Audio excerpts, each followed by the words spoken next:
Hello viewers, আলো diary চ্যানেলের পক্ষ থেকে আমি অঙ্কিতা। প্রতিদিন নতুন নতুন ভালোবাসার গল্প সবার আগে শুনতে চাইলে আমাদের আলো ডায়েরি চ্যানেলটি সাবস্ক্রাইব করে পাশে থাকা বেল আইকনটি বাজিয়ে দিন। কেমন? ধন্যবাদ। আরাতের আগে থেকেই জার্নালিস্ট রিপোর্টার প্রফেশনটার উপর বেশ ঝোঁক ছিল। সে তো ভেবেই নিয়েছিল যে রিপোর্টার হবে, আর হয়েও গিয়েছিল। এসএ রিপোর্টার আরাতের রেকর্ড বেশ ভালো ছিল, তবে একজন ভিপিকে নিয়ে হুট করে না বুঝে নিউজ করার ফলে আজ চাকরিটা তাকে হারাতে হলো। এগুলো ভাবছে আর বাসায় যাওয়ার উদ্দেশ্যে পা বাড়াচ্ছে আয়রাত। রাগ হচ্ছে এখন, প্রচুর রাগ। এতই রাগ যে মন চাইছে নিজের সামনে যা পড়ছে তাই যেন ভেঙে একেবারে চুরমার করে দিক, কিন্তু তা আর পারছে না। একসময় আয়রাত রাগগুলো তার চোখের অশ্রুতে পরিণত হয়। রাগ আর সামলে রাখতে না পেরে কেঁদে দিয়েছে। তবুও চোখের জলবিন্দুগুলো গাল বেয়ে গড়িয়ে পড়ার আগেই তা হাতের উল্টো পাশ দিয়ে দুটো মুছে ফেলে। চোখগুলো লাল টকটকে হয়ে গেছে। বেশ সময় পর বাসায় ফিরে আসে, আর আরাতকে দেখেই অনামিকার কেমন সন্দেহ হয়। অনামিকা কপাল কুঁচকে তাকিয়েছিল তার দিকে। আয়রাত যখন আলতো করে তার চোখ তুলে তাকায়, তখন অনামিকা আরও শিওর হয় যে কিছু না কিছু তো একটা হয়েছে। আয়রাত হলরুমে সোফাতে ধপ করে বসে পারে, ব্যাগটা সাইডে রেখে দু হাত দিয়ে নিজের কপালে চেপে ধরে। কিরে, কি হয়েছে? কিছু না মা। আরে কি হয়েছে বল না। কারোর সাথে ঝগড়া করেছিস বা কেউ কিছু বলেছে? আমার চাকরিটা চলে গিয়েছে। কি? কিন্তু কিভাবে? একজনকে নিয়ে একটু ভুল নিউজ বানিয়েছিলাম তাই। কিন্তু বিশ্বাস করো মা, আমি ইচ্ছে করে কিছুই করিনি। আমি কিছুটা প্রুফও পেয়েছিলাম তার এগেনস্টে, কিন্তু কে জানতো যে সেইগুলো ভুল। তুই যখন ভার্সিটি শেষ না করেই এই রিপোর্টারের কাজে জয়েন করলি, আমি তোকে তখনই বলেছিলাম যে আগে নিজের স্টাডিটা একদম কমপ্লিট করে নে, তারপর এর থেকেও ভালো ভালো জবের অফার আসবে। কিন্তু তুই শুনলি না আমার কথা। মা, কথাটা সেটা না। ভার্সিটি থেকে যে কানেকশন একেবারেই অফ রেখেছি আমি, তা কিন্তু না। শুধু ভার্সিটিতে যাই না তেমন, অর্থাৎ বেশি একটা গুরুত্বপূর্ণ না হলেও যায় না, কিন্তু আমি পড়াশোনা ছাড়িনি। আর তুমি তো জানোই আমার কত ইচ্ছে ছিল এই প্রফেশন নিয়ে, কিন্তু গেল সব। এই মেয়ে, মন খারাপ করিস কেন? তোর বাবা তোর নামে যে টাকা রেখে গিয়েছে, তাতে তোর মতো আইরাত আরও 5টা পালা যাবে। মা, ব্যাপারটা টাকা পয়সার না। আমার খারাপ লাগছে চাকরি চলে গেল, আর টাকার জন্য যে আমি চাকরিটা করতাম তাও না। শোন, আমি বলি কি, যে যা হয়েছে হয়েছে, এসব বাদ দিয়ে এখন থেকে তুই রেগুলার ভার্সিটি যাওয়া শুরু কর। পুরো দমে নিজের পড়াশোনায় মন দে, ইনশাল্লাহ রেজাল্ট ভালো কর। আর তারপর তোর যা ইচ্ছে, অর্থাৎ যে জব করতে মন চায় তাই কর। কোনো বাধা নেই, কোনো বাধা নেই। তবে হ্যাঁ, যে কাজগুলোতে ঝুঁকি বেশি, মানে এই ধর মিডিয়া, প্রেস বা রাজনীতি, এগুলো না, ওকে? আমি জানতাম যে তুমি এখন এইসব কথাগুলোই বলবে। তো বলবো না? আচ্ছা শোন, হুম। আচ্ছা অবনীয় না তোর সাথে একই ভার্সিটিতে পড়ে? হ্যাঁ, আমরা সেম ভার্সিটি আর সেম প্রফেশনেও ছিলাম। এটা পার্ট টাইম জব? হ্যাঁ, বলা যায়, তবে বজ্জাতের হাত নেই, আর একজন তো আছেই। কে? দিয়া। আর কে? বাহ, 3 বজ্জাত এক জায়গায়, দারুণ হলো। আরে ধুর চাই, আগে খেতে দাও তো দেখি, রাগের চোটে ক্ষুধা লেগেছে আমার। অনামিকা চলে যায় টেবিলে খাবার বাড়তে, আর আয়রাত হাত মুখ ধুয়ে আসতে যায়।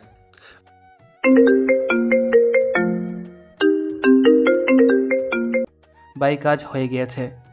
গুড। আচ্ছা, এখন আমাকে আগে একটা কথা ক্লিয়ার করতো, হোয়াট? মেয়েটাকে, মানে চাকরিটা কে দিলি কেন? নিজেও জানি না, শুধু এইটুকু জানি যে মেয়েটাকে আমার চাই। মানে? ওই মেয়েটাকে আমার চাই, খুব করে চাই।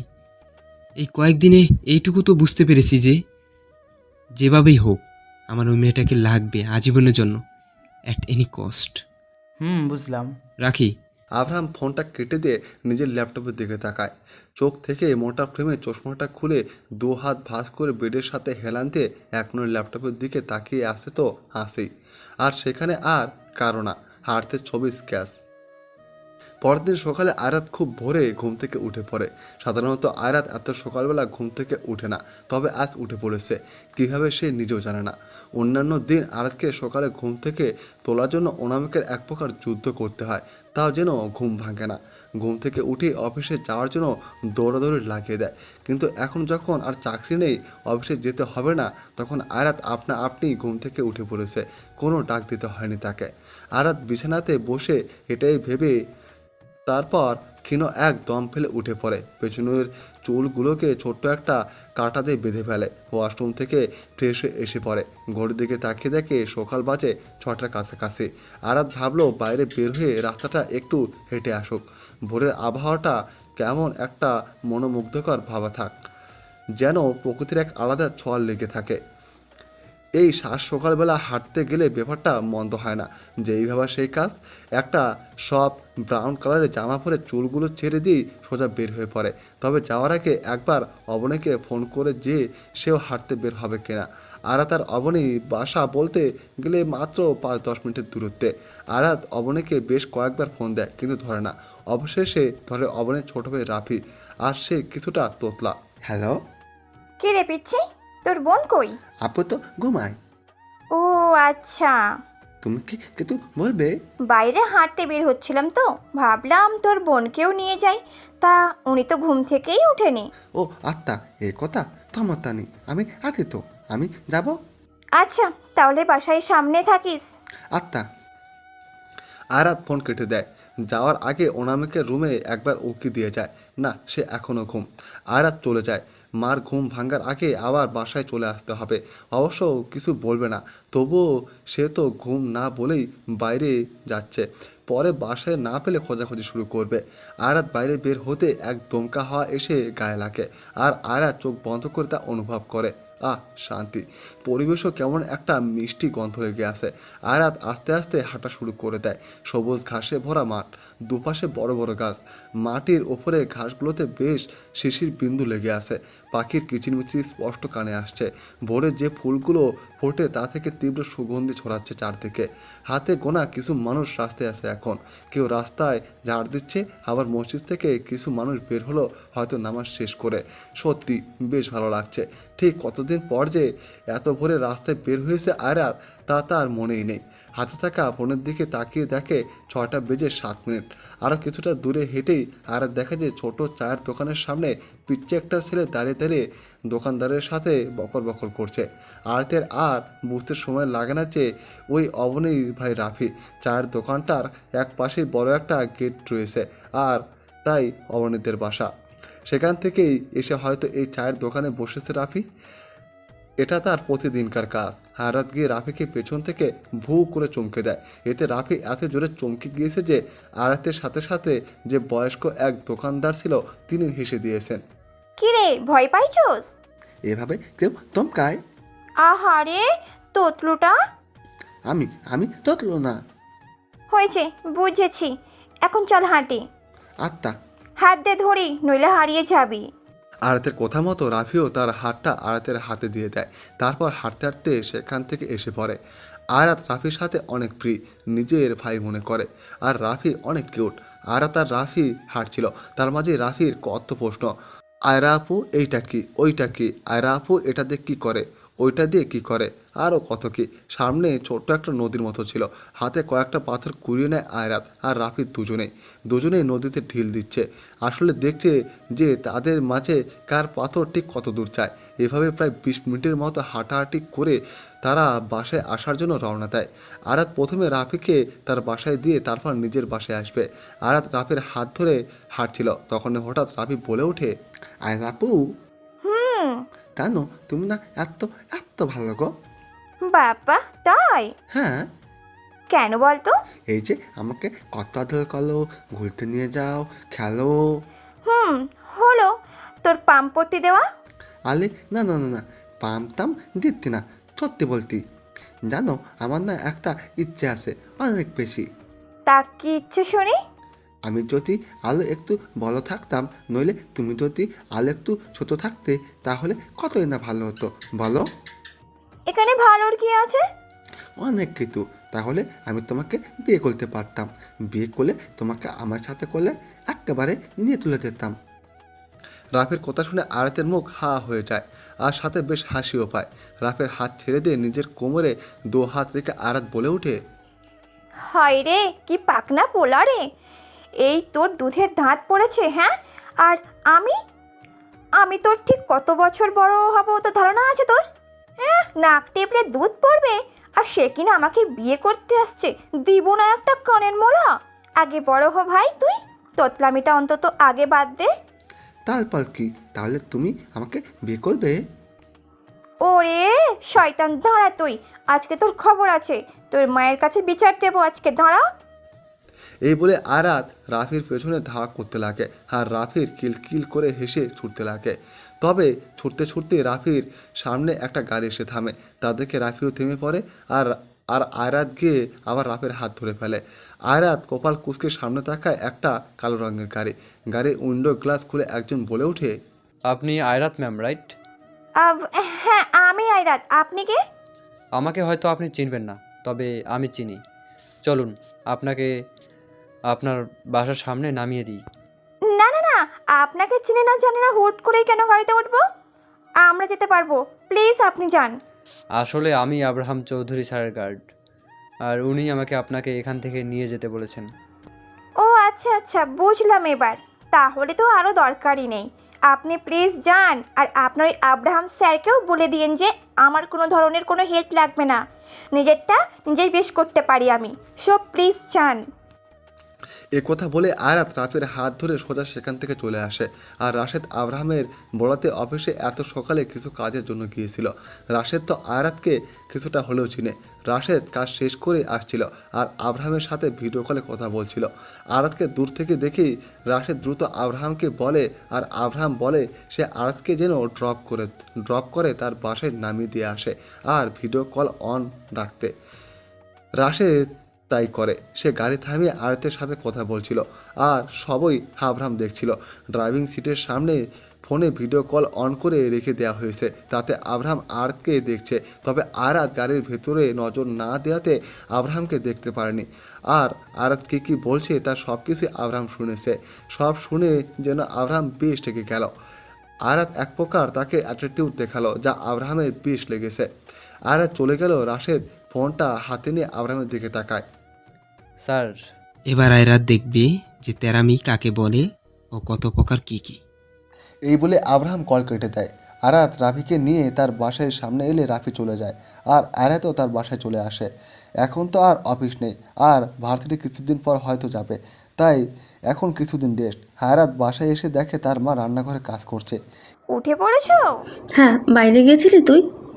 হ্যাঁ, ভাবলাম একটু রাস্তা দিয়ে হেঁটে আসি, তাই আর কি। ভার্সিটি আবার কবে থেকে যাবি ভাবলি কিছু? অবনী আর দিয়ার সাথে কথা বলতে হবে। দিয়া তো রোজ ভার্সিটি যায়, ওর কাছ থেকেই যত নোটস আছে তা কালেক্ট করতে হবে।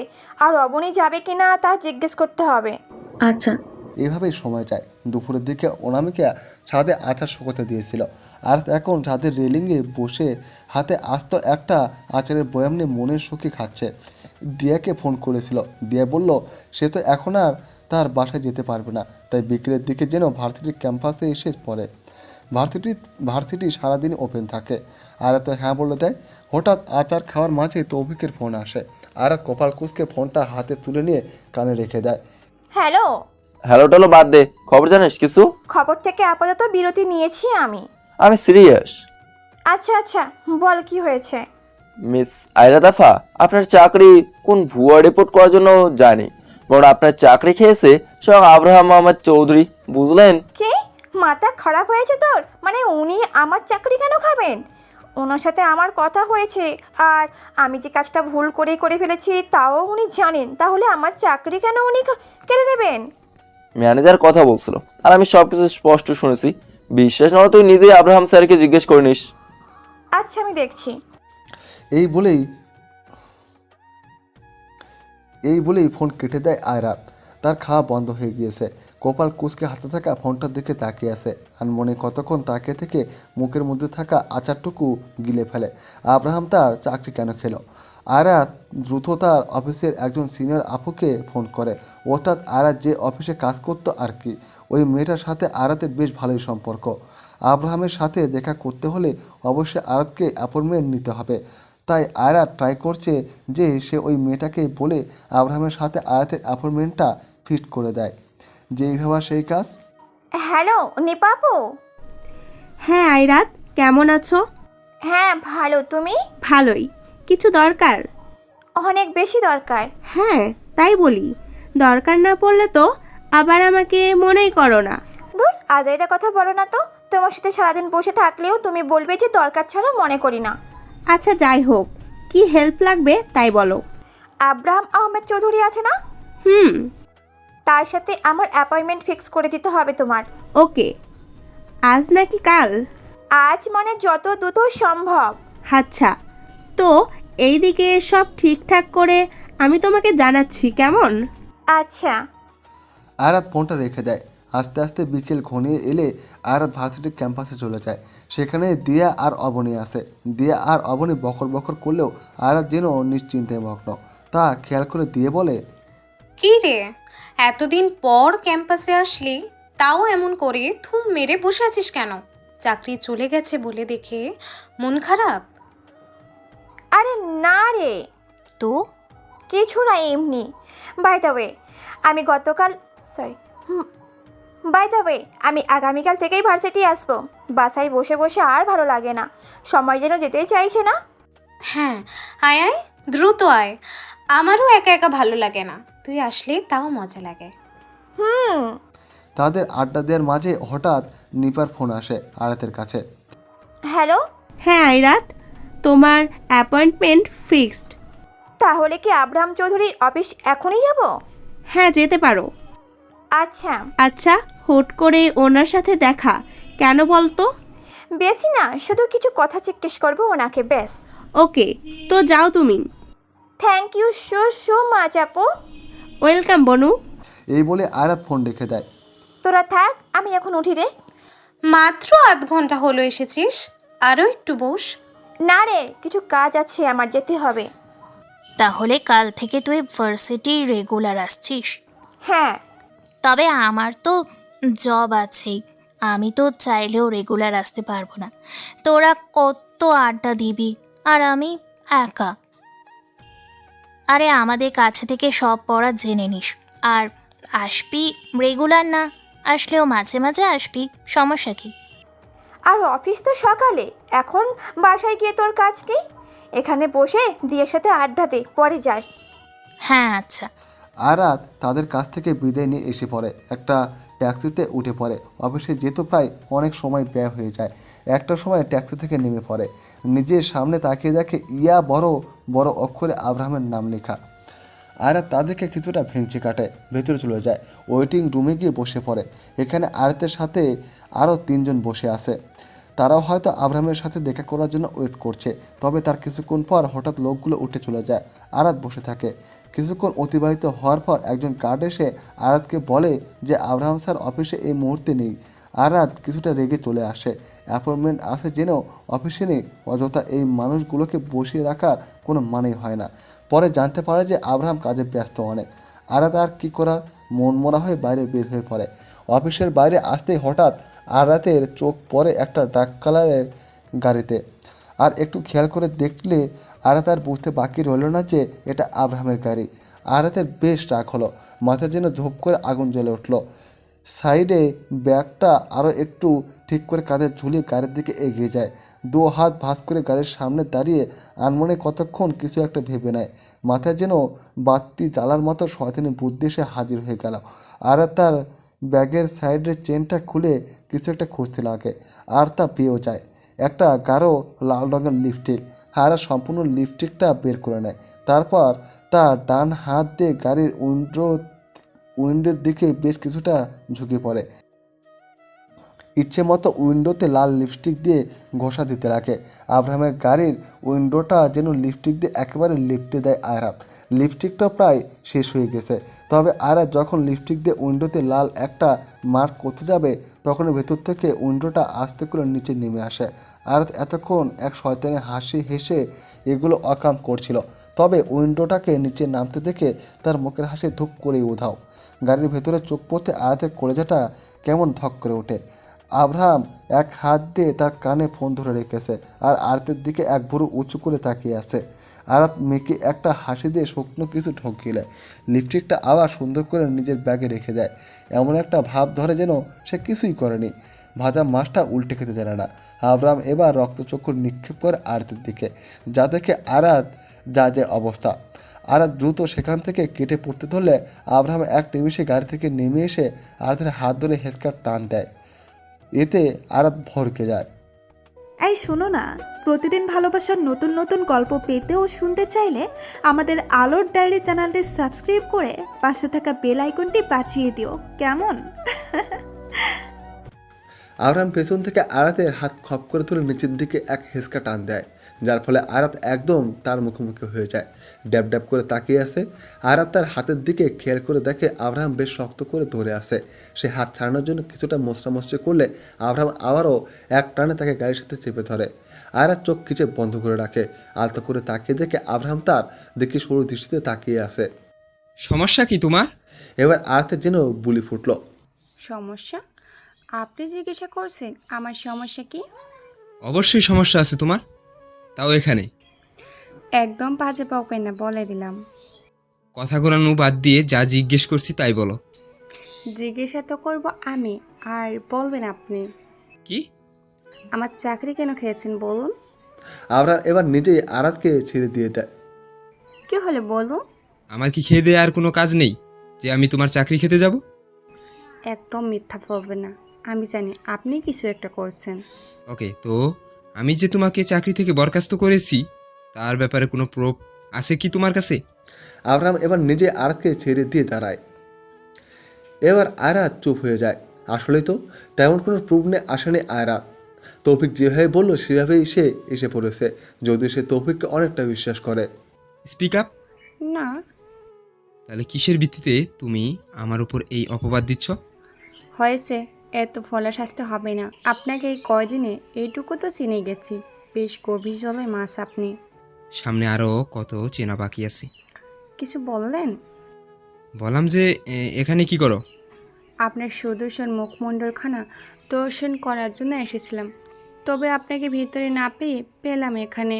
তো এখন এখানে দেখে নাও যত ইচ্ছে। না না থাক, দেখতে হবে না, যাই। এই কথা বলে আয়াত দ্রুত সেখান থেকে কেটে পড়ে। আর আব্রাহাম কতক্ষণ আয়াতের যাওয়ার দিকে তাকিয়ে থেকে তারপর এসে পড়ে। আর মনে মনে হাজারো বোকাজোকা করে এসে পড়ে। আব্রাহাম অফিসের ভেতরে যেতে না যেতেই ট্রাসে ট্রাসে। স্যার, যাক আপনি অবশেষে এসেছেন। কেন? Is everything okay? Sir, Atik Rahman এসেছেন, আপনার সাথে দেখা করতে চাইছে। কেবিনে পাঠিয়ে দাও। আব্রাহাম যেতে যেতে এই কথা বলে। কেবিনে চলে গেলে রাশেদ আতিক রহমানকে আব্রাহামের কেবিনে যেতে বলে। এই আতিক রহমান নিজেও একজন বিজনেসম্যান। সে বলতে গেলে এক প্রকার মনে হয়ে উঠেছে আব্রাহামের সাথে ডিল ফাইনাল করার জন্য, কিন্তু আব্রাহাম তাতে রাজি না। রাজি না থাকার কারণ হচ্ছে এই আতিক রহমানের কোম্পানি আর আতিক রহমানের নিজের কারোর রেকর্ড ভালো না। মার্কেটে ভেজালযুক্ত প্রোডাক্ট চালান দেওয়ার জন্য যে ঠিক কত শতবার একে জেলে যেতে হয়েছে তার হিসেব নেই। আর পার্সোনালভাবেও আব্রাহাম তাকে পছন্দ করে না। ইদানিং বেশ গরম পড়েছে আর আব্রাহামকে অলওয়েজ ফর্মাল গেটআপে থাকতে হয়। সে নিজের জ্যাকেটটা খুলে রেখে দেয়, কোল্ড ড্রিঙ্কসের ক্যানটা খুলে খাচ্ছে। কাচের ডেস্কের সাথে হেলান দিয়ে এক হাত প্যান্টের পকেটে গুজে রেখেছে, আর এক হাতে ফোন ঘাটছে। আর কিছুক্ষণ পরে কেবিনের দরজাতে নক পড়ে। আব্রাহাম ফোনের দিকে নজর রেখে গম্ভীর স্বরে বলে ওঠে, কামিন। আব্রাহাম ফোনটা রেখে দিয়ে শার্টের হাতাগুলো গুটিয়ে নেয়। এবার মাথা তুলে সামনে তাকিয়ে দেখে আতিক। হ্যালো স্যার, কেমন আছেন? এই তো ভালো, আপনি? জি ভালো। কিছু দরকার? স্যার আসলে আমার কোম্পানির সাথে আপনার ডিলটা যদি... দেখুন মিস্টার আতিক, আমি আপনাকে আগেও বলেছি আর এখনও বলছি যে আমি আপনার কোম্পানির সাথে কোনো ডিল ফাইনাল করতে পারবো না। আমি তো আর জেনে শুনে মানুষের ক্ষতি করতে পারবো না, তাই না? কিন্তু স্যার আমি সিওরিটি দিচ্ছি আপনাকে যে কোনো ঝামেলা হবে না। কিছুদিন আগে এক পেট্রোল পাম্পে আগুন লাগতে লাগতে বেঁচেছিল। ভাগ্য ভালো, ব্যাপার বেশি সিরিয়াস হয়নি। আর সবশেষে নাম কার উঠে এসেছে আপনার। দেখুন, তা আপনি যতই বলুন না কেন, ভেজাল না হওয়ার সম্ভাবনা কিন্তু আপনি নিজেও দিতে পারবেন না। সো অযথা এখানে আপনার এবং আমার উভয়েরই সময় বরবাদ না করে কিভাবে আপনার কোম্পানিকে পদে তোলা যায় তার দিকে নজর দিন। কিন্তু স্যার ইউ ক্যান লিভ, যার রাস্তাটা ওই দিকে। আতিকের বেশ লাগলো আব্রাহামের কথাগুলো, তাই সে অপমান বোধ করে সেখান থেকে চলে যায়। আব্রাহাম বেসিক্যালি খুব বেশি স্ট্রেইট ফরওয়ার্ড। অফিসে তখন অয়নে ছিল। ও বাই দ্য ওয়ে, অয়ন আর কৌশল আব্রাহামের আন্ডারে কাজ করে। তো আব্রাহামের কেবিন থেকে আতিককে বেশ রেগে মেগে বের হতে দেখে অয়ন তার দিকে তাকিয়ে থাকে। তার চলে যেতে অয়ন আব্রাহামের বুঝলাম। কেবিনে যায়। আসবো? আয়। কি হয়েছে রাতিক, এভাবে রেগে গেলি কেন? সত্য কথা সবসময় তেতোই হয়। কি আবার ডিলের কথা বলার জন্য এসেছিল নাকি? এই শোন, রাশেদকে বলে দিস তো যেন এই আতিক রহমানকে আর আমার সামনে না দেখি। সব কিছু টোটালি অফ। আচ্ছা। আর এই তোরা জীবনে একটা কাজ ঠিকভাবে করতে পারবি না নাকি? ও মা, আবার কি করলাম? কি করলি মানে? আইরাত কিভাবে জানলো যে ওর চাকরি যাওয়ার পিছনে আমি আছি? I don't know, I swear. ভাই বিশ্বাস কর। যা করলাম। আচ্ছা, একটা কথা বলতো। তুই প্রেমে পড়েছিস তাই না? হঠাৎ এই কথা? শোন, বুঝি সবই, বুঝলি? যে ছেলে কখনো কোনো মেয়েকে চোখে তুলে তাকিয়ে দেখিনি, সে একটা মেয়েকে এতদিন যাবৎ ফলো করছে, সব ডিটেলস বের করছে। না জানি তার ল্যাপটপে কত ছবি আছে ওই মেয়েটা। শেষে কিনা চাকরিও খেয়ে নিলি। আসলে ইরাদা কি তোর? আব্রাহাম ঠাস করে হাত থেকে ফাইলটা অফ করে দিল। কপালের এক সাইডে হাত দিয়ে স্লাইড করতে করতে বলে ওঠে, প্রেমে পড়া বা ভালোবাসা একে বলে কিনা জানি না। আর সত্যি আমার জানার প্রয়োজনও নেই। আমি শুধু আয়রাতকে চাই, তাও নিজের করে, বেশ। আর একে যদি ভালোবাসা বলে, then yes, I mean love with her. I love that girl. এতে যদি আয়রাত সুদা সাপটা ভাবে মেনে নেয় তাহলে ভালো। আর যদি রাজি না হয় তাহলে কোনো কিছুই আর আস্ত থাকবে না। থাকবে না বলতে আমি রাখবো না। ঠিক দে ভাই। এই যে শুরু হলো তোর। না দে। চুপ কর। আর কি টিট করছিস? যা মন চাই খেয়ে যা, যা। আব্রাহাম অয়নের দিকে একটা পেন ঢিল দেয়। অন্যদিকে আরাত রেগে মেগে তার বাসায় যায়। সে আব্রাহামের কথা বলার ধরন দেখে এবারে স্পষ্ট বুঝেছে যে আব্রাহাম তার চাকরি ওয়াট লাগিয়ে দিয়েছে। আরাতকে তীরে বাসায় আসতে দেখে অনামিকে বলে, কি রে, আবার কি হয়েছে? কিছু না, আমি কাল থেকে ভার্সিটি যাচ্ছি। আচ্ছা, তা তো ভালো কথা। আমি রুমে গেলাম, বেশ কিছু পড়া বাকি আছে তো পড়তে হবে। আরাত রুমে চলে যায়। ঠাস করে রুমের দরজাটা খুলে এক ঘুরন্টি দিয়ে বিছানার উপর শুয়ে পড়ে। কয়েকবার দম ফেলে। চোখটা বন্ধ করে নিতে আব্রাহামের এক একটা ছোটাং ছোটাং কথা আর উইন্ডোতে লিপস্টিক লাগিয়ে দেওয়ার সময় ধরা খাওয়ার ব্যাপারটা ভেসে আসে। ফট করে চোখের পাতা মেলে ফেলে। উঠে রেগে চুলগুলো বাঁধতে বাঁধতে আপনা আপনি বকবক করতে লাগে। ঠং দেখলে গা জ্বলে যায়। এত অ্যাটিটিউড দেখানোর কি আছে? আমার চাকরি ওই বজ্জাত আব্রাহামে খেয়েছে, আমি জানি। আমার এত স্বাদের চাকরিটা রাগ যে লাগছে না, ওকে আমি পুকুরের পানিতে চোপাবো, শয়তান পোলা। চুলগুলোকে পেছনে বেঁধে ফ্রেশ হয়ে এসে পড়তে বসে।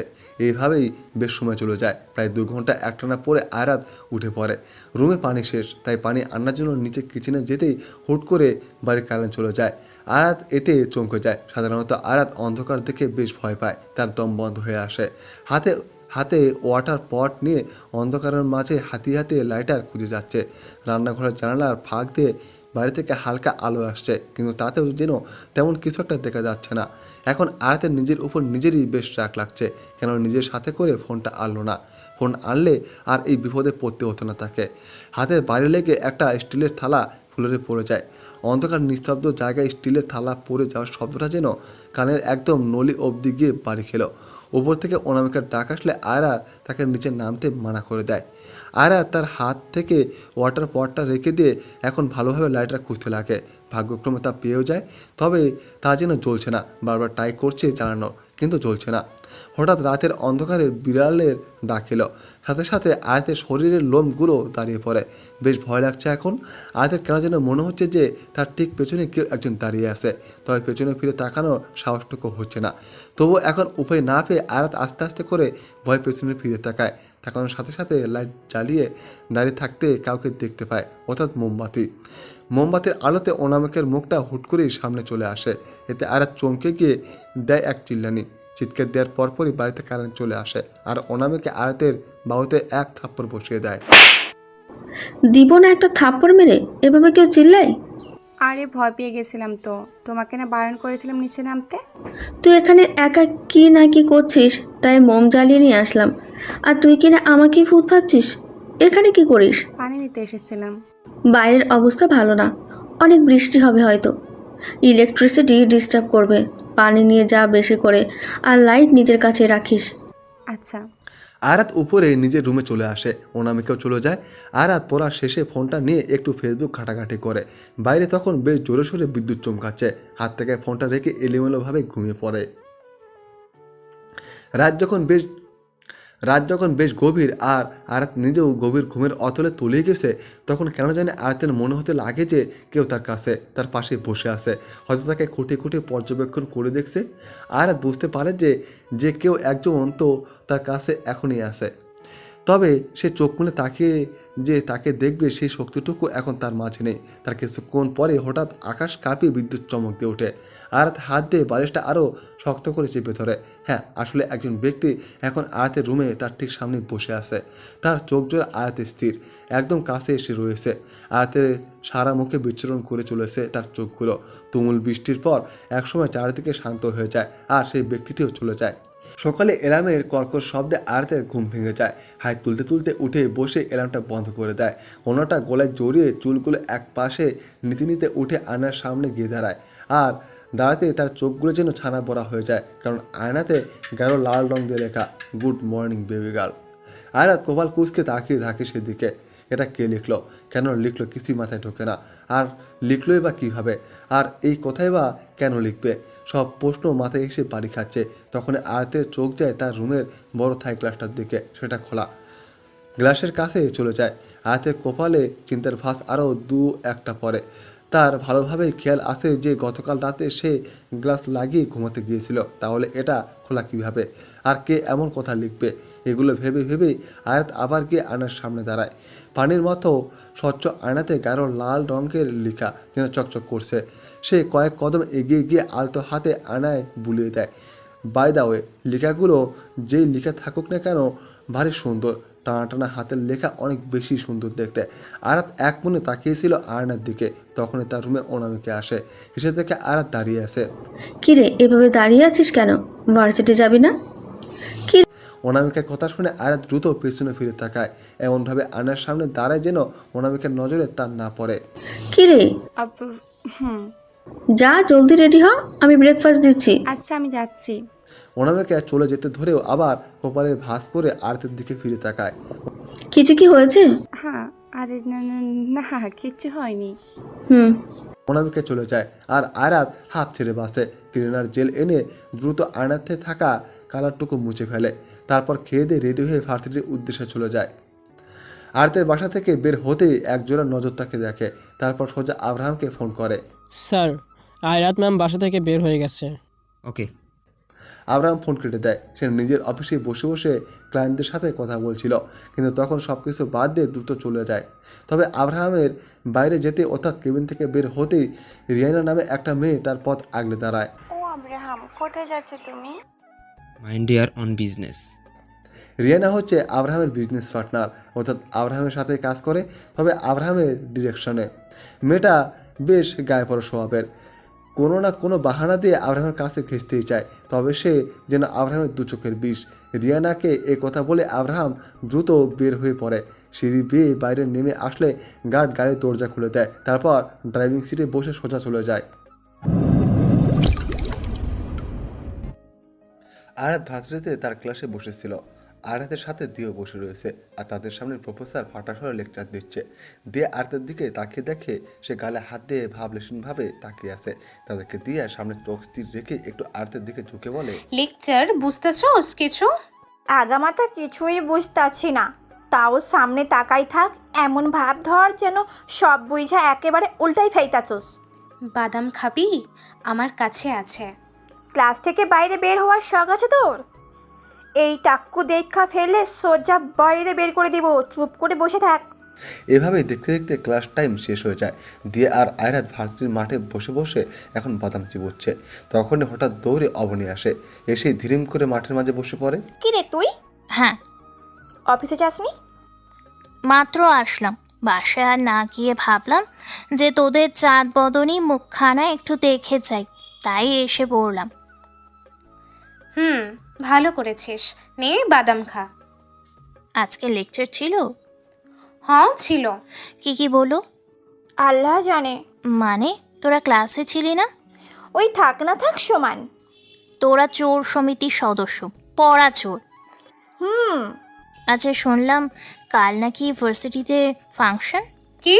আবার কিসের জন্য ফাংশন? শুনলাম সবাই বলতাছে, আর স্যাররাও বললো। কি রে আইরু, আমরা কোথায় ছিলাম রে? কি জানি, এখান থেকেও তো কিছু জানতেই পারলাম না, আর তুই না থেকেও জেনে গেলি।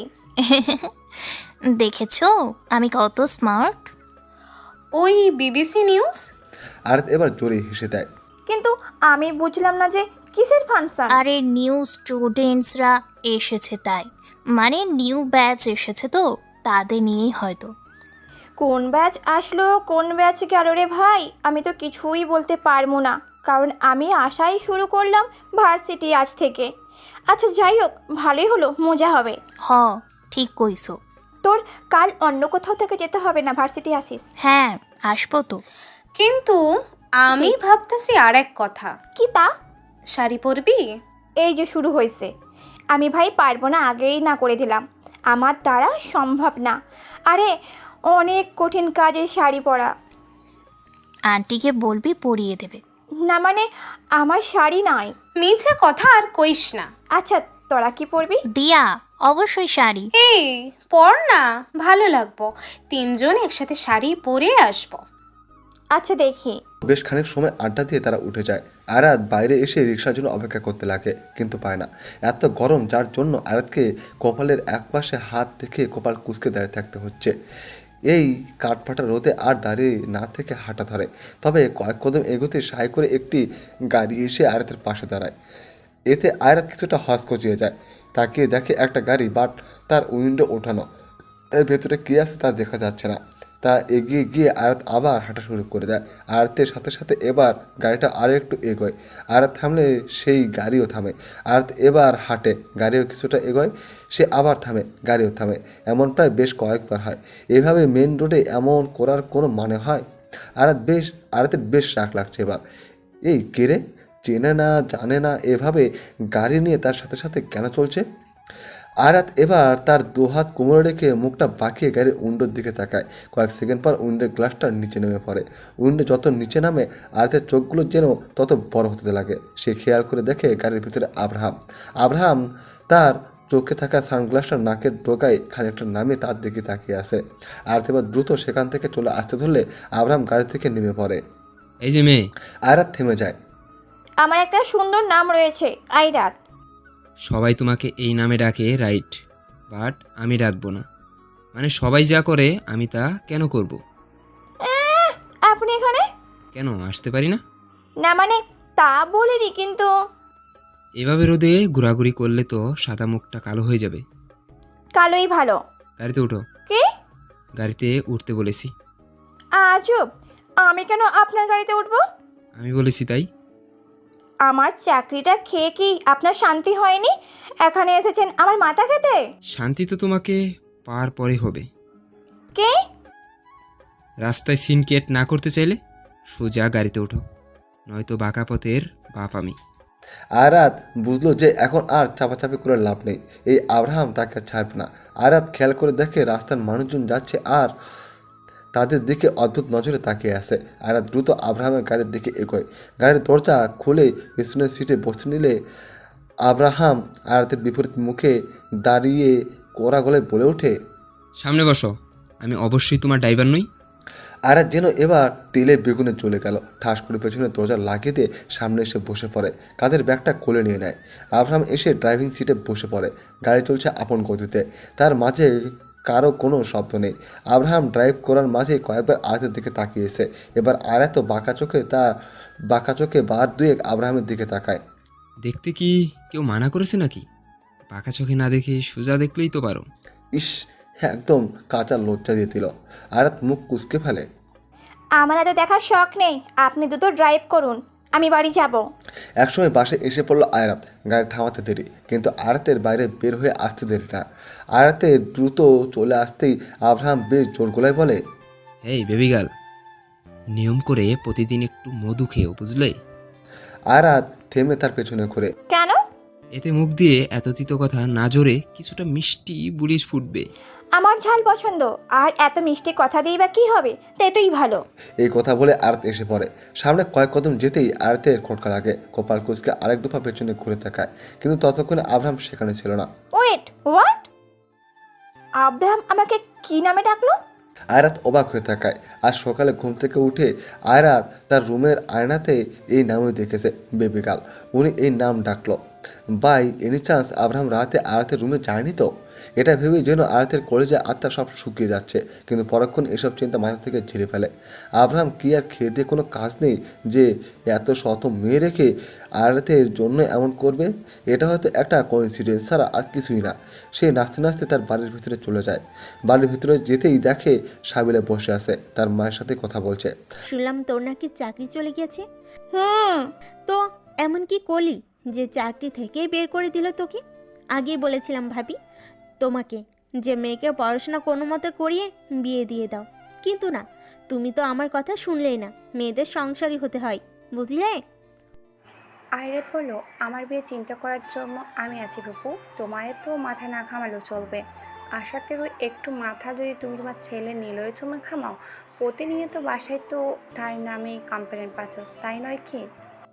আয়রাত চুপ কর, যা ফ্রেশ হয়ে আয়। আয়রাত চলে গেল তার রুমে। ফ্রেশ হয়ে এসে আবার ফোন নিয়ে বসে পড়ে। ফোনে বসে বসে শাড়ি দেখছে। আসলে শাড়ির না পরে গেলে অবনী আর দিয়ার সাথে মিলবে না, আর না মিললে তারা আলু ভর্তা বানিয়ে দেবে। কিছুক্ষণ পর আয়ারাতের রুমে অনামিকা আসে। এসে দেখে আয়ারাত আদর্শ হয়ে ফোন ঘাটছে। কি রে, এসে ফ্রেশ হয়ে শুয়ে পড়লি কেন? খাবি না? তোমার ননদ বাসা থেকে গিয়েছে, সে না গেলে আমি নিচে খেতে যাচ্ছি না। হ্যাঁ চলে গিয়েছে, এবার তুই আয়। যাচ্ছি। আয়ারাত ফোন বিছানাতে রেখে উঠে পড়ে। তবে অনামিকা এবার খেয়াল করে দেখে যে আয়ারাত তার ফোনে শাড়ির ছবি দেখছে। কি রে, শাড়ি কিনবি তুই? না মানে এমনি। কি হয়েছে? কাল নাকি ভার্সিটিতে ফাংশন আছে, আর শাড়ি পরে যাবে সবাই, তাই তো? প্ল্যান আমার ছিল না, অবনী আর দিয়ার ছিল। আচ্ছা, তুই এখন ফোনে এসব শাড়ির ছবি দেখা বন্ধ কর। এই ব্যাপারটা তুই আমার ওপর ছেড়ে দে, কালকেরটা কাল দেখা যাবে। এবার চল। অনামিকা চলে যায়, আর তার পিছে পিছে আয়ারাত নিজেও। সেদিনের সময় এটা এইভাবে চলে যায়। রাতের বেলা দুই মা মেয়ে বসে হলরুমে ছিল। তখনই সাবিলার ছেলে নিলয় আসে। মামি। আরে নিলয়, কেমন আছিস? হ্যাঁ ভালো, তুমি? ভালো, আয় ভেতরে আয়। নিলয় ভেতরে চলে যায়, আর আয়াতের নজরে পড়তেই আয়াতের মাঝে একটা বিরক্তি আওলা ভাব দেখা যায়। কিরে আইরু, কেমন আছিস? ভালো, তুমি? ভালো। শুনলাম কাল নাকি অনুষ্ঠান আছে। হ্যাঁ। সেখানে চিফ গেস্ট হিসাবে নাকি আব্রাহাম চৌধুরী আসবেন। কি? হ্যাঁ, কেন জানিস না? না তো, মাত্র জানলাম, তাও তোমার কাছ থেকে। ভার্সিটির কমিউনিটিতে আব্রাহাম চৌধুরীর অনেক বড় হাত আছে। মূলত তাকে ঘিরেই ফাংশনটা অ্যারেঞ্জ করা হয়েছে। আর তুই জানিস না? আমি যাব না। কেন যাবি না? না এমনি। আরে বাসায় বসে থেকে আর কি করবি? আর তুই না শাড়ি দেখলি সেখানে পরে যাওয়ার জন্য, তাহলে যাবি না কেন? অবশ্যই যাবি। তো আমাকে বললো না যে আব্রাহাম চৌধুরী সেখানে যাবে? তার সাথে কি সম্পর্ক? তুই যাবি? আমার সাথে যাস, সকালে পিক করে নিয়ে যাব। না না না, লাগবে না, আমি একাই যেতে পারবো। শিওর? হ্যাঁ, প্রতিদিন তো একাই চাই। আচ্ছা। নীলে ঘন্টাখানেক আয়াতের বাড়িতে থেকে তারপর এসে পড়ে। অন্যদিকে এত রাতে আব্রাহাম একা এক অন্ধকার রুমে রয়েছে। সাদা সিলভারলেস এক গেঞ্জি পরে, হাতে গ্লাস পরে ইচ্ছে মতো নিজের সামনে থাকা হ্যাঙ্গিং ব্যাগে ঘুষি মেরে যাচ্ছে। অর্থাৎ হাতে যত কলায়, ব্যাগটা যেন ফেটে যায় এমন দশা। রুমটা বেশ অন্ধকার, গরমে ঘেমে আব্রাহামের সামনের চুলগুলো বেয়ে বেয়ে ঘামগুলো ঝরে পড়ছে। ঘুষির এক একটা শব্দ যেন চারিপাশে দেয়ালে বাড়ি খাচ্ছে। লাস্ট একটা পাঁচ দিতে আব্রাহাম থেমে যায়, পানির বোতলটা হাতে নিয়ে ঢক ঢক করে খেয়ে নেয়। হাত থেকে গ্লাভসগুলো খুলে সামনের চুলগুলো ঝেড়ে ফেলে। চোখগুলো খানিক বন্ধ করতে আয়াতের মুখটা, তার হাসির শব্দগুলো যেন ভেসে আসে। এখন তো আয়াতের জন্য তার চোখ বন্ধ করাও কষ্টসাধ্য হয়ে গেছে। হঠাৎ আব্রাহামের মাথায় একটা বুদ্ধি আসে, আর সে ভেবে নেয় যে তাই করবে। আব্রাহাম সেই রুম থেকে বের হয়ে পড়ে, নিজের রুমে গিয়ে ফ্রেশ হয়ে নেয়। তারপর সোজা রাশেদকে ফোন দেয়। যা যা করতে হবে রাশেদকে সব বলে ফোন কেটে দেয়। এখন শুধু কাল সকাল হওয়ার পালা। নিজের সামনে প্রায় ৬-৭টা শাড়ি এলোমেলো করে উল্টিয়ে রেখে দিয়েছে আয়রাত, আর তার নিজের পরনে একটা জলপাই কালারের শাড়ি। শাড়িকে ধুতির মতো করে পরে রেখে দিয়েছে। তারপরে হাতে একটা ব্যাগ নিয়ে অনামিকা আয়াতের রুমে যায়। কি রে, কি পরে রেখেছিস সেটা? কোনো শাড়ি তো পছন্দ হয় না। তুই সেগুলো রেখে আগে এটা দেখ। এটা দেখার পর আর বাকিগুলো দেখার প্রয়োজন হবে না আমার মনে হয়। আয়রাত তার মায়ের হাত থেকে ব্যাগটা নিয়ে নেয়। ব্যাগ থেকে বের হয় একটা সুন্দর কারু কাজ করা কালো কালারের শাড়ি। পছন্দ হলো? Thank you. জানতাম পছন্দ হবে। এর সাথে হালকা কিছু অর্নামেন্টস আছে, পরে নিস। আয়াতকে অনামিকা সুন্দর করে শাড়ি পরিয়ে দেয়। প্রথমে একটু অদ্ভুত লাগলো, এবার যেন ঠিক আছে। একদম কালো শাড়ি, সাথে সাদা স্টোনের কিছু চুড়ি আর বড় ঝুমকো, চোখ ভর্তি কাজল, চুলগুলো পিঠের উপরে ছড়ানো। এই তো রেডি। অনেক মিষ্টি লাগছে। সত্যি? না, মিথ্যা। মা? আচ্ছা এবার যা, সাবধানে যাস। আচ্ছা। আরাত বাইরে বের হয়ে আসে। ভার্সিটি যেতে দেখতে পায় গেট একদম ফুল দিয়ে সাজানো। ভেতরে যায়, ভার্সিটি যেন চেনে যাচ্ছে না, সব কিছু এত সুন্দর করে সাজিয়েছে। আরাত এসব ঘুরে ঘুরে দেখছিল, তখনই অবনী আর দিয়ে আসে। আরে এই কে, আয়রাত নাকি? দেখছোস, প্রথমে বললো শাড়ি পরেই আসবে না, আর এখন দেখো কত সুন্দর করে সেজে এসেছে। এমনিতেই কপালে বপ নাই, তোকে আজকে দেখে আরও থাকবে না, সবাই তোকে দেখবে। আরাত দেয় দুজনকেই কতগুলো ছাড়ি মেরে। এই তোরা দুইজন আমাকে কাল বলিসনি কেন? কি বলবো? আব্রাহাম? হ্যাঁ, উনিও আসছেন। আর এটা আমরাও প্রথমে জানতাম না, পরে জানতে পেরেছি। আচ্ছা যাক, চল ভেতরে যাই। আরে আমাদের জুনিয়ররা নাকি স্টেজে পার্টিসিপেট করবে। কি নাচবে নাকি ওরা? হয়তো। কি গানে নাচবে? ও টুনির মা তোমার টুনির কথা শুনে না? আয়াতের কথায় সবাই হেসে দেয়। আয় ঘুরি। তিনজন ভার্সিটির ভেতরে গিয়ে সব কিছু এক এক করে দেখতে লাগলো। আবার অনেকের সাথেই কথা বলছে। তবে কিছুক্ষণ পর যেন ভার্সিটিতে এক প্রকার দৌড়াদৌড়ি লেগে গেল। আরা সহ দিয়া আর অবনী বোকার মতো তাকিয়ে থাকে। সবাই এত তাড়াই আছে কেন রে? হয়তো আব্রাহাম স্যার এসেছেন তাই। চল যাই। আরাত প্রথমে যেতে না চাইলেও অবনী দিয়ে আরাতকে নিয়ে যায়। তবে হুট করে ভার্সিটির একজন প্রফেসর তাদের সামনে আসেন। আয়রাত, অবনী আর দিয়া, তারা তিনজনই থেমে পড়ে। জি স্যার। তোমরা ভার্সিটি লেভেলের রাইট কলেজ তো না? এই কথা কি স্যার আজকে জানতে পারলো নাকি রে? জি স্যার। তো তোমরা এখানে কি করো? আরে আবরাম আহমেদ চৌধুরী এসেছেন, ওনাকে ফুল দিয়ে স্বাগত জানাতে হবে তো। আর তোমরা সিনিয়র, তোমরা ফুলের তোড়া নাও আর সামনে গেটের কাছে যাও দ্রুত।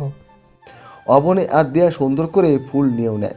আর আয়রাত মুখ লটকে দাঁড়িয়ে আছে। কিছু বলতে যাবে তার আগে ইয়া বড় একটা ফুলের তোড়া আরতের হাতে দিয়ে প্রফেসর চলে যান। অবনী আর দিয়া আরতের দিকে তাকিয়ে তাকিয়ে হাসছে। এই চুপ কর হরামিরা, আমি এত পরিপাটি হয়ে ভালো করে আসলাম ওই আব্রাহামের বাচ্চাকে ওয়েলকাম জানানোর জন্য নাকি? যত সব এখন মূর্তির মতো গেটের কাছে গিয়ে ধরে দাঁড়িয়ে থাকবে। ধুর। আরে আয় না, আগে যাই। লুচ্ছি সব। অবনী দিয়া আয়রাত চলে যায়। এখানে সবাই আছে, প্রফেসর, ম্যাম, জুনিয়র বা আয়রাতদের সিনিয়র সব। আয়রাত বিরক্তিমাখা মুখ নিয়ে দাঁড়িয়েছিল। তখন তিনটা গাড়ি আসে। একে একে সবাই ব্যস্ত হয়ে এগিয়ে যায়। গাড়িটা নেমে গিয়ে গাড়ির দরজা খুলে দিলে আব্রাহাম বের হয়ে পড়ে। ব্ল্যাক প্যান্ট পরে, ভেতরে একটা লাইট অ্যাশ কালারের টি শার্ট আর তার উপরে অলিভ কালারের জ্যাকেট, হাতে ব্ল্যাক ওয়াচ। নিজের ভারী ভারী কদম ফেলে ভেতরে এগিয়ে আসে। একজন একজন করে ফুল দিয়ে স্বাগত জানাচ্ছে। আর আব্রাহামও হাসি মুখে তার নিচে সবার সাথে বিনিময়ের সাথে কথা বলছে।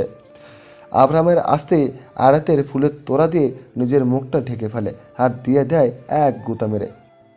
বইন রে, চুপচাপ দাঁড়িয়ে থাক, নয়তো স্যার আবার বকবে। স্যারদের আর কাজ কি? আব্রাহামের নজর আয়াতের দিকেই পড়ে আর আয়রাত চোখ নামিয়ে ফেলে। আব্রাহাম এমনভাবে তাকিয়ে আয়াতের কাছে আসে যেন তার কাছ থেকে ফুলের বুকেটা নেবে, তবে না, তার হলো কই। আব্রাহাম আয়াতকে না দেখার ভান করে বাকি মেয়েদের কাছ থেকে ফুল নিয়ে নেয়, অর্থাৎ একমাত্র আয়াত বাদে আর বাকি সব মেয়েদের কাছ থেকে সে ফুল নিয়েছে। আব্রাহাম সেখান থেকে ভেতরে চলে যায় আর বাকিরাও তার সাথেই চলে যায়। এতে যেন আয়াত জ্বলে কয়লা হয়ে গেল। না, তার কাছ থেকে যে ফুল নেয়নি তার জন্য না, এখানে অহেতুক দাঁড় করে রাখার জন্য। আয়াত অবনীকে ফুলের বুকেটা ঠাস করে হাতে ধরিয়ে দিয়ে এক ঝটকে সেখান থেকে এসে পড়ে। তারপর প্রায় ঘন্টাখানেক সময় পার হয়ে যায়, সবাই ফাংশনে আসে। আয়াত একাই ভার্সিটির ক্যাম্পাসের পাশ দিয়ে আসছিল। হঠাৎ খেয়াল করে যে তার কানের ঝুমকোটা সমস্যা করছে, তাই ঠিক করতে করতে আসছিল। হাঁটতে হাঁটতে ক্যাম্পাসটা পার করে ভার্সিটির হলরুমের দিকে আসতেই হঠাৎ আয়াতের বাহুতে হেসকার টান পড়ে, টেনে নিয়ে সোজা ক্লাসরুমের ভেতরে। চিৎকারও দিয়েছে কিছুটা, কিন্তু আগে ভাগে এক শক্ত হাত তার মুখ চেপে ধরে। আয়াত নিজের হাত দিয়ে সেই ব্যক্তির হাত সরানোর চেষ্টা চালালে এবার যেন সেই ব্যক্তি আরেক হাত এসে আব্রাহামের দু হাত চেপে একদম পেছনে মুড়িয়ে ধরে। জোরে জোরে দম ফেলা ছাড়া এই মুহূর্তে আয়াত আর কিছুই করতে পারছে না। সে স্পষ্ট বুঝতে পারছে যে এক উষ্ণ নিঃশ্বাস ক্রমেই তার মুখের ঘাড়ে আড়চে পড়ছে। বেশিক্ষণ নিস্তব্ধ থেকে হুট করে আয়াতের বেশ কাছে এসে তার কানে কারো কণ্ঠস্বর ভেসে আসে, বেবি গার্ল। ডাকটা শোনা মাত্র কেন জানি আয়াতের শীত দ্বারা এক শীতল স্রোত প্রবাহিত হয়ে যায়, হয়তো অবাকে বা হয়তো ভয়ে। আব্রাহামের ডাকে কেমন যেন এক ভীতি কাজ করে আয়াতের মাঝে। বেশ অবাক হয়, চোখগুলো ক্রমেই বড় আকারে ধারণ করে ফেলে। আব্রাহাম তাকে এখনও দেলের সাথে চেপে তার দুহাত পেছনে মুড়িয়ে ধরে দাঁড়িয়ে আছে। আব্রাহামের উষ্ণ নিঃশ্বাস সব যেন এবার আয়াতের গলায় ঘাড়ে আসতে পড়ছে। এভাবে আর দাঁড়িয়ে থাকা সম্ভব না, বিধে আয়াত নোড়াচড়া শুরু করে দেয়। এখন তো ভয় পেয়ে লাভ নেই, আর সত্যি বলতে আমি এমনটা কখনোই করতাম না, কিন্তু তুমি নিজেই আমাকে এটা করতে বাধ্য করেছো। কে বলেছে তোমাকে কালো শাড়ি পরে আসতে, আর তার উপর আবার এত সুন্দর করে সেজে আসতে? আমায় খুন করার বুদ্ধি এঁটেছো? আব্রাহাম এবার আয়াতের মুখের উপর থেকে নিজের হাতটা সরিয়ে নেয়। তারা এখন যেই রুমে রয়েছে সেই রুমের জানালা খোলা, যার দরুন কিছুটা আলো ভেতরে আসছে, আর সেই আপচা আলোতে আব্রাহাম তার আয়াতকে দেখছে। আয়াতের দিকে তাকিয়ে দেখে সে ভয়ে ঘেমে গিয়েছে। কপালের দিকটায়, ঘাড়ের দিকটায়, নাকের ডোকে বিন্দু বিন্দু ঘাম জমেছে। এগুলো হয়তো আব্রাহামকে তার আরও বেশি কাছে টানছে, ক্ষণে ক্ষণে তাকে আকৃষ্ট করছে। আর সেখান থেকে চলে আসতে ধরলে আব্রাহাম আবার তার বাহু ধরে এক টান দিয়ে দেলের সাথে চেপে ধরে। আব্রাহাম তার দু হাত আয়াতের দুপাশে রেখে দিয়ে তার দিকে বেশ ঝুঁকে পড়ে, আর সে তার মাথা নিচু করে রেখে দিয়েছে, তাকে দু নয়ন ভরে দেখছে।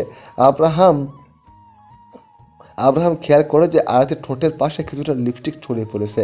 সে মুচকি এসে আয়াতের মুখের দিকে নিজেকে আরও এগিয়ে নিয়ে যেতে লাগে। এতে আয়াত চোখ খিচে বন্ধ করে ফেলে। এক হাত আয়াতের পাশে রেখে আরেক হাত দিয়ে আলতো করে তার ঠোঁটের সাইডে স্ল্যাট করে। এতে আয়াতের ঠোঁটের পাশে ছড়িয়ে পড়া লিপস্টিকটুকু আব্রাহামের বৃদ্ধাঙ্গুলে উঠে আসে, আর লিপস্টিকের রঙটুকু সে তার আঙ্গুলে ঘর্ষণের ফলে মিশিয়ে ফেলে।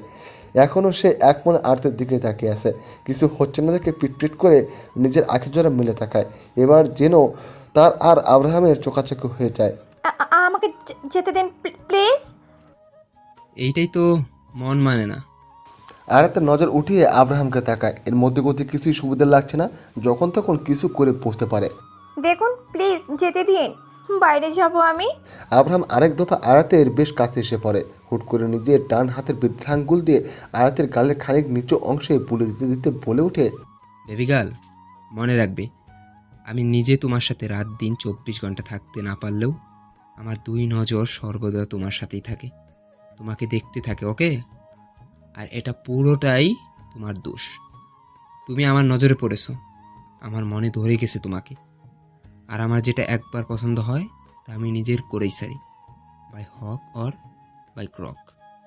নিজের থেকে আমার কাছে ধরা দিলে ভালো, নয়তো। আব্রাহাম এই নয়তো বলেই এক কড়া দৃষ্টিতে আয়াতের দিকে তাকায়। আয়াত আব্রাহামের দিকে তাকায় আর শুকনো এক ঢোক গিলে। আব্রাহাম খানিক মুচকি হেসে দিয়ে আয়াতের গাল আর ঘাড় সই ধরে তার নিজের কাছে এনে কপালে গাঢ় চুমুকে দেয়। আয়াত কপাল কুঁচকে ফেলে। আব্রাহামের টাচ করাতে তার শরীরে গাঢ় যেন সব দাঁড়িয়ে উঠেছে।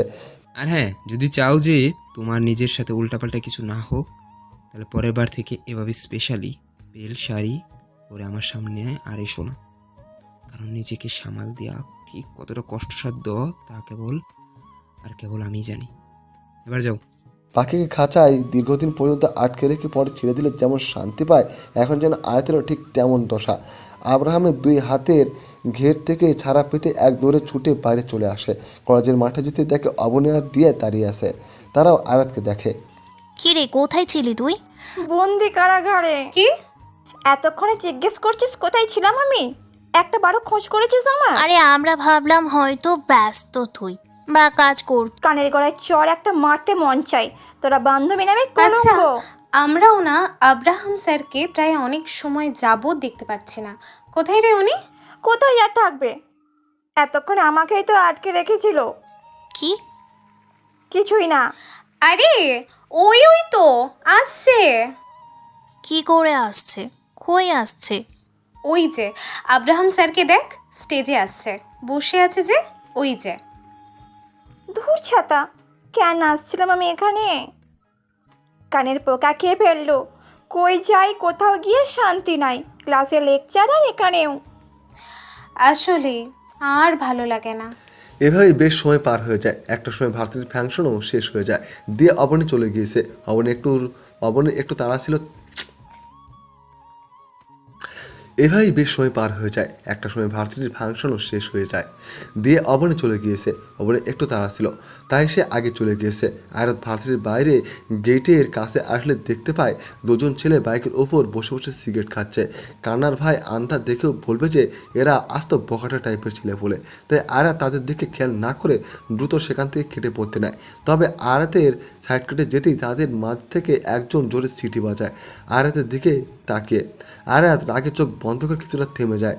এদের সাথে কথা বলে কোনো লাভই নেই, দ্রুত চলে যায় শ্রেয়। তাই আয়াত আবার হাঁটা ধরে। এবার হেঁটে কয়েক কদম সামনে এগোতেই তাদের মাঝ থেকে আরেকজন বলে ওঠে, ভাই এ তো পুরাই আগুন সুন্দরী রে, দিলে লাড্ডু পয়টা গেল। আরও কত কথা। আয়াত কোনো রকমে সব কিছু ইগনোর করে সেখান থেকে এসে পড়ে। খুব খারাপ লেগেছে ব্যাপারটা আয়াতের কাছে। এমনকি রাগে চোখ থেকে কয়েক বিন্দু পানিও বের হয়ে গিয়েছে। আয়াত হাঁটছিল, হঠাৎ করে একটা গাড়ি এসে তার পাশে দাঁড়ায়। আয়াত থেমে গিয়ে গাড়ির দিকে তাকায়। গাড়ির উইন্ডোর গ্লাস খুলে এলে দেখে আব্রাহাম তার চল শক্ত রেখে সামনে তাকিয়ে বলে, গাড়িতে উঠো। এখন আর একটা কথা বললে আমার থেকে খারাপ কেউ হবে না। আয়াত কিছু বলার সাহস হলো না, চুপ করে গাড়িতে উঠে পড়ে আব্রাহামের পাশে। গাড়ি চলছে আপন গতিতে। আয়াত নিজের মাথা নামিয়ে রেখে দিয়েছে। আব্রাহাম একবার আয়াতের দিকে তাকিয়ে দেখে আয়াতের চোখ ভেজা, তারপরে এই গভীর স্পিড যেন দ্বিগুণ বাড়িয়ে দেয়। এতে আয়াত অবাক হয়ে আব্রাহামের দিকে তাকায়। তবে সে কিছু না বলে সোজা আয়াতের বাড়ির সামনে তাকে নামিয়ে দেয়। আর গাড়ি থেকে নেমে পারলে আব্রাহাম সেখান থেকে চলে আসে। সে আব্রাহামে যাওয়ার দিকে তাকিয়েছিল, তখন অনামিকের ডাক। কিরে, দাঁড়িয়ে আছিস কেন? ভেতরে আয়। আসছে। আয়াত বাড়ির ভেতরে চলে যায়। কিরে, কেমন কাটলো ফাংশন? ভালোই। এভাবে দিন গড়িয়ে রাত হয়। বর্তমানে একটা গোডাউনের অন্ধকারাচ্ছন্ন রুমে চেয়ারে হাতটা বাঁধা অবস্থায় বসে আছে 2টো ছেলে। তাদের ঠিক মাথার উপরে একটা হলুদ রঙের বাতি আফসা আলো ছড়িয়ে পড়ে পুরো রুমকে আলোকিত করে রেখেছে। একজন অজ্ঞান প্রায়, আরেকজনের নাক দিয়ে গল গল করে রক্ত ঝরছে।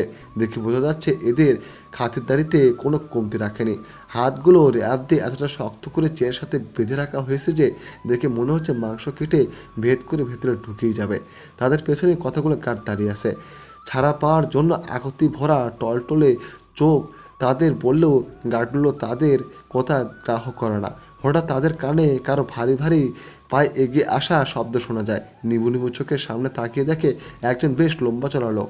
সে এসে একটা চেয়ারে টান দিয়ে তাতে বসে পড়ে। নীরবতা ভরা স্থানে পায়ের হাঁটার শব্দ, চেয়ার টানার শব্দ যেন সুস্পষ্ট। হাত দিয়ে মাথার হুডিটা আলতো করে ফেলে দিয়ে সামনে তাকায়। তাতে যেন ছেলে দুটোর কলেজের পানি শুকিয়ে যায়। স্যার আমাদের এভাবে তুলে নিয়ে এসেছেন কেন স্যার? আমরা কি করেছি? প্লিজ স্যার, আমাদের যেতে দিন। স্যার প্লিজ যেতে দিন আমাদের। আব্রাহাম নিজের হাতে ধারালো স্টিলের ব্রোস পেঁচাতে পেঁচাতে রাগী কণ্ঠে বলে ওঠে, আমার বেবি গার্ল আগুন সুন্দরী, তাই না? হ্যাঁ, সুন্দর তো থাকবেই, কারণ ও আমার নামে লেখা। তাকে পুরোপুরি দেখার অধিকার শুধুই আমার। আর তোরা কি করেছিস? আয়রাতকে দেখে সিটি বাজিয়েছিস, কঠোর কথা বলেছিস, তাই না? স্যার স্যার স্যার, ভুল হয়ে গেছে স্যার, আর করব না। আগে যদি জানতাম যে ওই মেয়েটা আপনার কিছু হয় তাহলে বিশ্বাস করুন আমরা ভার্সিটির গেটের কাছেও আসতাম না। স্যার মাফ করে দিন।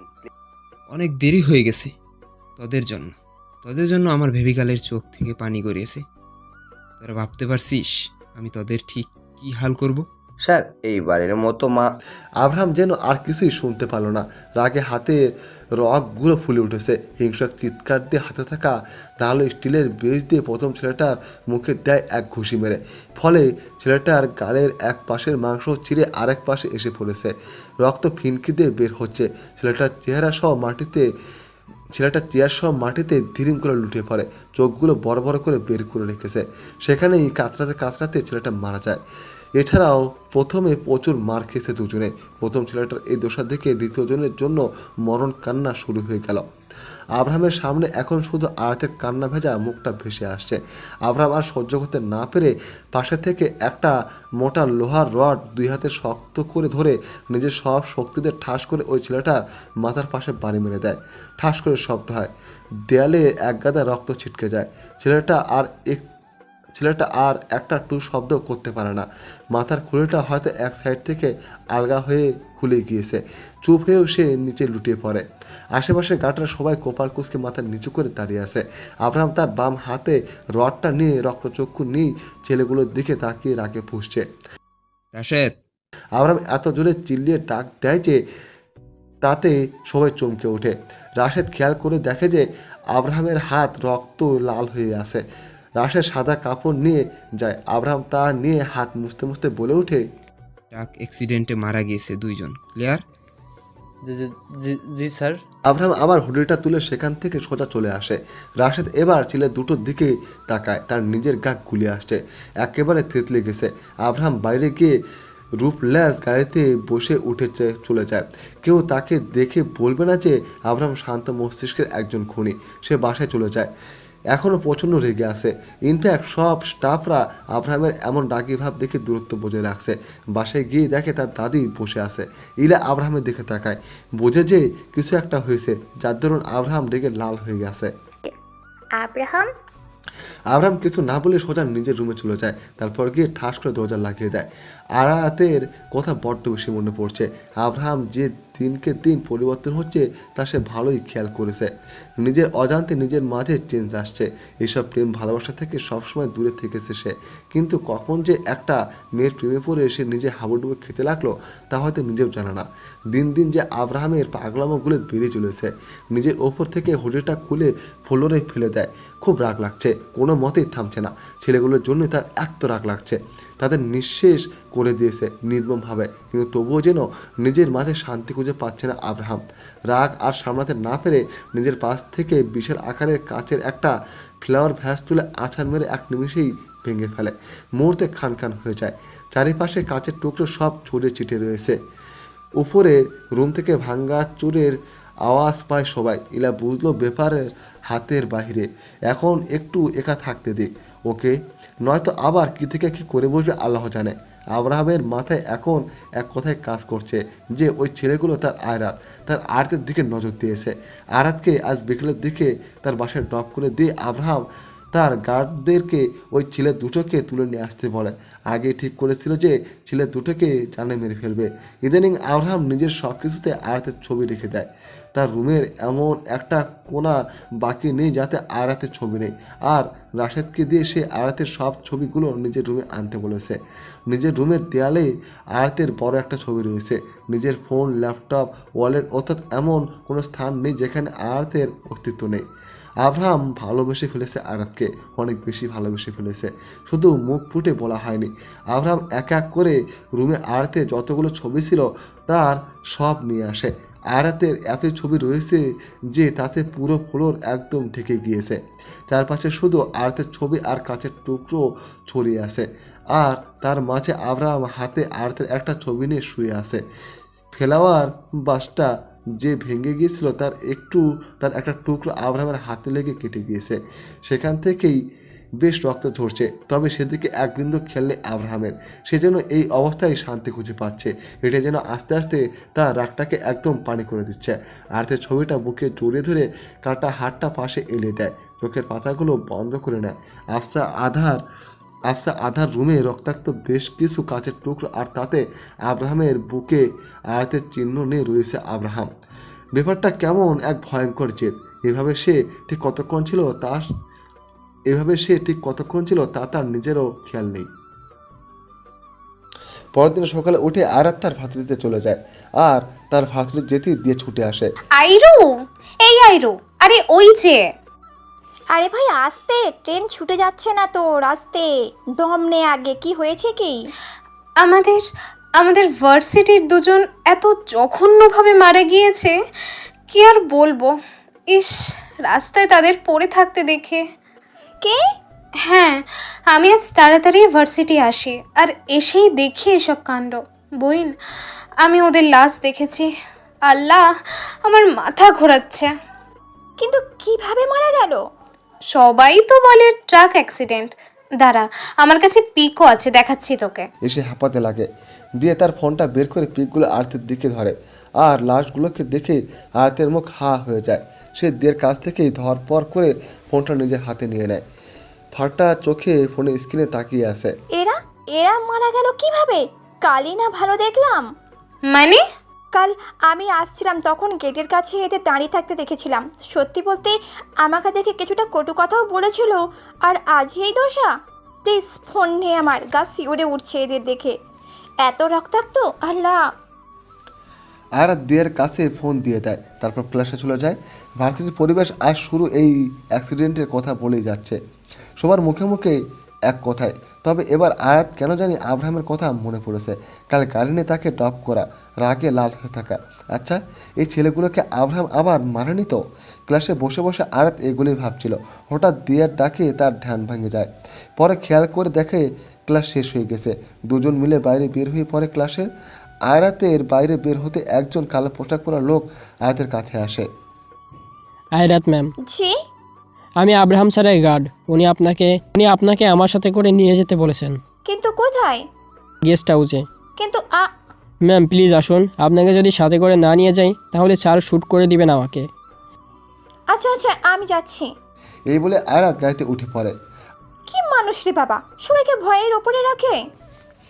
আয়াত পেছনের সিটে বসে আছে, আর ওই গার্ডটা ড্রাইভ করে যাচ্ছে। প্রায় আধ ঘন্টা পর গাড়ি এসে থামে গেস্ট হাউসের সামনে। একজন গার্ড এগিয়ে গিয়ে গাড়ির দরজা খুলে দিলে আয়াত নেমে পড়ে। আরেকজন গার্ডের আয়াতকে নিজের সাথে করে নিয়ে আব্রাহামের রুমে চলে যায়। আব্রাহামের রুমের সামনে আসতে গার্ড থেমে যায়। আয়াত তার দিকে তাকালে বলে ওঠে, ম্যাম আমি আপনাকে এই পর্যন্ত নিয়ে আসতে পেরেছি, এর আগে আমাদের যাওয়ার পজিশন নেই। ও আচ্ছা, ঠিক আছে। এই বলে আয়াত আস্তে করে রুমের দরজা খুলে ভেতরে চলে যায়। দরজা একে অফ হয়ে যায়। সামনে এগোতেই দেখতে পায় আব্রাহাম চেয়ারে বসে বসে নিজের কালো শার্টের হাতা ফ্লোট করে খুব মনোযোগ দিয়ে রিভলভারের বুলেটস লোড করছে। আয়াত কপাল কুঁচকে তাকায়। আব্রাহাম প্রথমে তার নজর তুলে আয়াতের দিকে তাকায়, তারপর পুরো মাথা তুলে, হেই আমার বেবি গার্ল। আয়াত বেশ শান্ত স্বরে বলে, কেন ডেকেছেন আমাকে এখানে? আব্রাহাম এবার রিভলভারটা রেখে দিয়ে এক শান্ত দৃষ্টি নিক্ষেপ করে আয়াতের দিকে। উঠে এসে আয়াতের দিকে এক পা করে এগোতে লাগে। আয়াত মাথা নিচু করে ফেলে। আব্রাহাম আবার ঘুরে গিয়ে আয়াতের পেছনে দাঁড়িয়ে পড়ে। আয়াতের কানের কাছে বেশ ঝুঁকে বলে, এত মাথা ঘুরিও না, ওই ছেলেগুলোকে আমি মেরেছি। আব্রাহামের কথায় আয়াত চমকে গিয়ে এক ঝটকায় পেছনে ফিরে তাকায়। আব্রাহাম এবার অনেকটা কাছে আয়াতের। অবাক হওয়ার কিছুই নেই, হ্যাঁ আমি মেরেছি তাদের। আর তোমাকে বলার কারণ হচ্ছে আমি প্রকৃতপক্ষে যেমন স্বভাবের মানুষ তার সম্পর্কে তোমায় জানিয়ে দেওয়া। আমি আমার নিজের বিষয়ে কোনো কিছুই লুকায়িত রাখতে চাই না তোমার কাছ থেকে, তাই বলে দিলাম। ওই ছেলেগুলো তোমাকে নিয়ে হাসাহাসি করেছে, আমার রক্ত গরম হয়ে গেছিল তাই খুন করে দিয়েছেন, তাই তো? হুম। আব্রাহাম, আপনি পাগল নাকি? হ্যাঁ, কেন মারলেন তাদের? সবাইকে সেকেন্ডে চান্স দিতে হয়, তাদেরও দেওয়া উচিত ছিল। আপনি কেন মারলেন? তাদেরও তো পরিবার ছিল, আর আপনি? এত শত কিছু জানি না, তোমার দিকে যে তাকাবে তাকে অকাল মৃত্যু ভোগ করতে হবে, ব্যাস। আপনি? আব্রাহাম একটা ডেস্কের উপর বসতে বসতে বলে, সেদিন রাতে তোমার রুমে আমি গিয়েছিলাম। কি? জি, আয়নাতে লেখাটাও আমারই। আপনি কেন এসব করছেন বলুন তো? Because I fell in love with you, জান পাখি। এই শোনো না, প্রতিদিন ভালোবাসার নতুন নতুন গল্প পেতে ও শুনতে চাইলে আমাদের আলোর ডায়েরি চ্যানেলটি সাবস্ক্রাইব করে পাশে থাকা বেল আইকনটি বাজিয়ে দিও, কেমন?